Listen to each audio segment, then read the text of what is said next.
No me crié en un hogar cristiano y nunca fuimos a la iglesia como familia, pero sí tenía una provisión espiritual en mi vida. Colgada encima de mi cama había una placa con una oración y elevaba esa oración antes de dormir. Si la sabes, dila conmigo. Ahora que me acuesto a dormir, oro que el Señor mi alma guarde.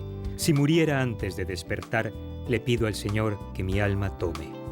Yo pregunto, ¿qué persona enferma escribe una oración así para niños? Cada noche al acostarme no eran dulces sueños y caramelos dando vueltas en mi cabeza. No, yo pensaba, esta noche podría terminar todo. ¿Y qué posibilidades tengo de que Dios tome mi alma? Ni siquiera vamos a la iglesia. Esto nos conduce a la pregunta clave.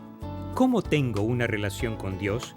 Es posible que esta sea la pregunta más importante que un ser humano pueda hacer. ¿No crees? Comienza reconociendo que no tenemos una relación con Dios automáticamente. Somos concebidos en el vientre de nuestra madre y nacemos separados de Dios al heredar la naturaleza de pecado de los padres que a su vez la heredaron de los suyos y así hasta las dos primeras personas creadas por Dios en el jardín, Adán y Eva. No mucho tiempo después de nacer, manifestamos la presencia de la naturaleza de pecado heredada. Los bebés pueden estar entre los pecadores vivos más egoístas, pero qué hermosos son ellos.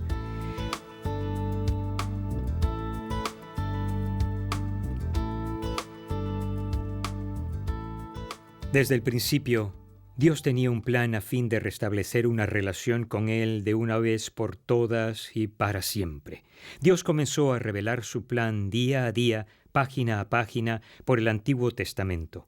Cuando llegamos al Nuevo Testamento, esa solución llega a la escena, envuelto en cálidas ropas y acostado en un pesebre. La segunda persona de la Trinidad dejó su residencia en el cielo con el Padre y el Espíritu Santo y se hizo carne para representarnos y llevar todos nuestros pecados sobre sí mismo para ser perdonados. Se le dio el nombre de Jesús. He leído y estudiado cada pasaje de la Biblia que afirma claramente cómo podemos tener una relación con Dios y los he puesto lado a lado, así como los pensamientos de cada denominación cristiana sobre tener una relación con Dios y los he comparado unos a otros. Hay diferencias, pero hay algo en lo que todos acuerdan. La salvación se encuentra en Jesús.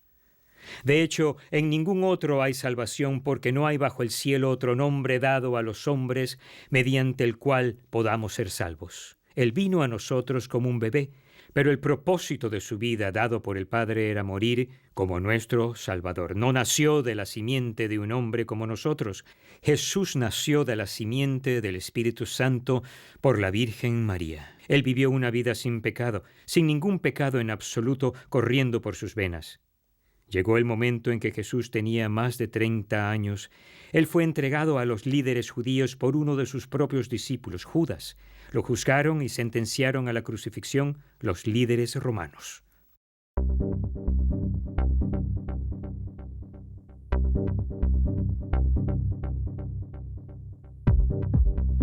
Jesús viajó a Jerusalén para un festival anual llamado la Pascua. Allí compartió una comida especial con sus discípulos.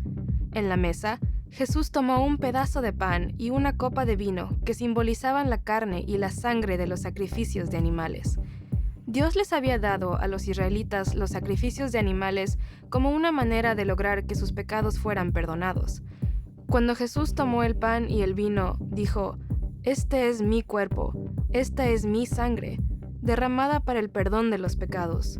Más tarde aquella noche, los líderes judíos religiosos arrestaron a Jesús y lo entregaron al gobierno romano, donde un grupo de soldados lo desnudó, poniéndole un manto color escarlata y también una corona de afilados y retorcidos espinos sobre su cabeza. Colocaron una vara en su mano derecha, se arrodillaron y comenzaron a burlarse de él. «¡Salve, rey de los judíos!», le gritaban. Durante toda aquella noche, los soldados se burlaron de Jesús y lo golpearon. Más tarde, fue sentenciado por el gobierno a la muerte por crucifixión, una forma de ejecución horrible y violenta. Los soldados obligaron a Jesús a llevar un pesado madero por las calles hasta una colina. Hundieron largos clavos en las muñecas de Jesús, asegurándolas al madero. Luego tomaron otro madero y formaron una cruz con él, clavando los pies de Jesús en la parte de abajo. Entonces levantaron la cruz y dejaron a Jesús colgado allí. A mitad del día todo se puso oscuro, como si fuera de noche. Aquello duró 3 horas. En medio de la oscuridad, Jesús clamó en alta voz: Dios mío, ¿por qué me has abandonado? Luego dijo: consumado es, y murió. En ese momento exacto, un terremoto sacudió la ciudad y el gran velo que había en el templo judío quedó rasgado en 2. Cuando los guardias que estaban cerca de la cruz vieron lo que sucedió, gritaron: seguramente era el Hijo de Dios. Algunos de los seguidores de Jesús bajaron el cuerpo de la cruz, lo envolvieron en telas de lino limpias y lo colocaron en una tumba cercana que estaba sobre una colina. Hicieron rodar una gran piedra delante de la entrada y se fueron. Unos soldados romanos vigilaron la tumba para que nadie robara el cuerpo.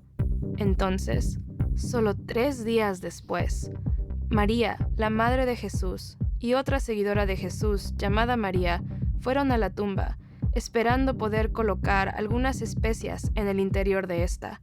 No obstante, cuando llegaron, otro terremoto había sacudido la tierra y un ángel de Dios descendió del cielo, hizo rodar la piedra y se sentó sobre ella. Los guardias romanos tuvieron tanto miedo que comenzaron a temblar y se quedaron como muertos.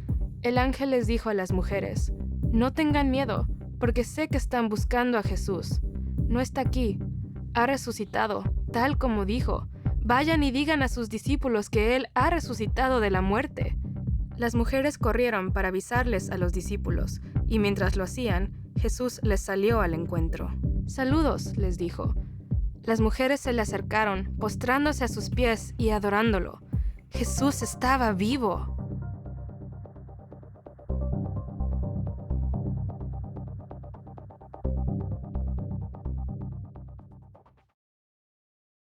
En total, la horrible y humillante experiencia duró 6 largas horas.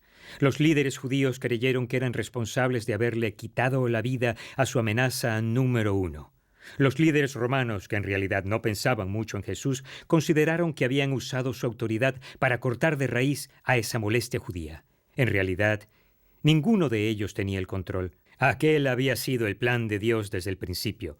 Cuando Jesús exclamó: «Consumado es», no se refería a que Él lo estuviera, sino que la obra que el Padre le encomendó estaba finalizada, completa. Dios tenía el control de cada detalle durante aquel día. Este se desarrolló tal como había planeado desde el principio de los tiempos. Como Jesús no era un ser humano como nosotros, de la simiente de Adán, sino nacido de Dios, el sepulcro no pudo retenerlo. Unos días después, tal como prometió, se levantó de aquella tumba vivo otra vez. Este es el relato que hace Mateo. Después del sábado, al amanecer del primer día de la semana, María Magdalena y la otra María fueron a ver el sepulcro. Sucedió que hubo un terremoto violento porque un ángel del Señor bajó del cielo y, acercándose al sepulcro, quitó la piedra y se sentó sobre ella. Su aspecto era como el de un relámpago y su ropa era blanca como la nieve. Los guardias tuvieron tanto miedo de él que se pusieron a temblar y quedaron como muertos. El ángel dijo a las mujeres: «No tengan miedo, sé que ustedes buscan a Jesús. El que fue crucificado no está aquí, pues ha resucitado, tal como dijo. Vengan a ver el lugar donde lo pusieron. Luego vayan pronto a decirles a sus discípulos: Él se ha levantado de entre los muertos y va delante de ustedes a Galilea. Allí lo verán». Ahora ya lo saben. Así que las mujeres se alejaron a toda prisa del sepulcro, asustadas pero muy alegres, y corrieron a dar la noticia a los discípulos. En eso Jesús les salió al encuentro y las saludó. Ellas se le acercaron, le abrazaron los pies y lo adoraron. «No tengan miedo», les dijo Jesús. «Vayan a decirles a mis hermanos que se dirijan a Galilea, y allí me verán». Jesús ha hecho posible que nuestros pecados sean perdonados y tengamos una relación con Dios. ¿Cuál es nuestra parte? ¿Cómo aceptamos esta oferta transformadora de vida? Eso nos lleva a la idea clave. Creo que una persona obtiene una buena relación con Dios por la gracia divina mediante la fe en Jesucristo. Muchas escrituras dan testimonio de esta idea central, pero este es un versículo clave. Repítelo conmigo. Porque por gracia ustedes han sido salvados mediante la fe. Esto no procede de ustedes, sino que es el regalo de Dios, no por obras, para que nadie se jacte. Resumiendo, Jesús vino a hacer algo por nosotros que no podríamos haber hecho solos. Ninguna cantidad de buenas obras se igualan a la justicia divina. Este es el regalo de Dios, su gracia. Pero para que el sacrificio de Cristo sea aplicado individualmente a nosotros, debemos acercarnos y recibirlo por fe. Distintas iglesias y denominaciones tienen diferentes maneras de expresar esta fe. Habla con los líderes de tu iglesia e invítalos a que conversen contigo. Cuando tenía 14 años, un vecino nos invitó a mi hermana y a mí a una escuela bíblica de vacaciones en su iglesia. Por primera vez oí las buenas noticias de las que les hablé y las entendí. Realmente no es algo tan difícil de entender. Humillarte, admitir tu pecado y volverte hacia Dios por fe es otro asunto. Batallé un poco, pero no por mucho. No tenemos muchos impedimentos cuando somos jóvenes. En esa iglesia y denominación me invitaron a arrodillarme y orar así. El 14 de junio de 1974 dije esto: Querido Dios, soy pecador. Ahora sé que me encuentro separado de ti debido a este pecado. Tú has provisto una manera de que yo sea perdonado y me convierta en tu Hijo por medio de Jesús. Creo que Jesús es el Hijo de Dios, murió y resucitó por mis pecados. Acepto tu invitación a ser perdonado y a hacerme tuyo, ahora y por toda la eternidad. En el nombre de Jesús, amén. En esa iglesia y denominación me alentaron a ser bautizado para expresar externamente al mundo lo que Jesús logró por mí internamente por fe. Y lo hice con alegría. ¡Qué bien! ¡Qué increíble verdad! Pero todo no terminó ese día. La salvación es un viaje que va desde el día en que somos perdonados hasta que Dios cumpla su promesa para nosotros en la eternidad.